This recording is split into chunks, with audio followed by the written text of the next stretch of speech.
ইউরিচিকে কেন Demon Slayer ওয়ার্ল্ডের সব থেকে গড লেভেল ক্যারেক্টার বলা হয় চলো জানি। সামনে একলা মুজান, যার হাত পা নাই, শৈলে পাইজন থাকার কারণে ডিমন পাওয়ারও স্লো হয়ে গেছে। মুজানের সামনে সব টপ হাসিয়ারা আছে ওকে মারার জন্য। লেডি তামেও তার হাজার বছর ধরে কালেক্ট করা সব পাইজনকে মুজানের ভেতর দিয়ে দেয়।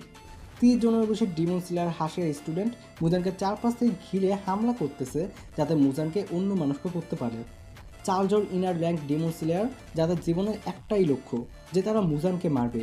এরা সবাই মিলেও মুজানকে মারতে পারে না, কিন্তু অ্যানিমের টাইমলাইন অনুযায়ী আজ থেকে অনেক বছর আগে ইউরিচি মাত্র 30 সেকেন্ডে মুজানের গলা তো কাটছেই, তার পাশাপাশি মুজানের শরীরকে 1800 থেকেও বেশি টুকরোতে ভাগ করছে, যার মধ্যে 1500 টুকরো তো এমনভাবে কাটছে যে সেগুলো অস্তিত্ব ওইখানেই নাই হয়ে গেছে।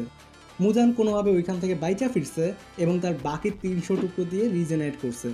আমার মনে হয় মুজান কানে ধরছে যে আমি দরকার পড়লে সানলাইটে চলে যাম, কিন্তু ইউরিচির সামনে যাম না।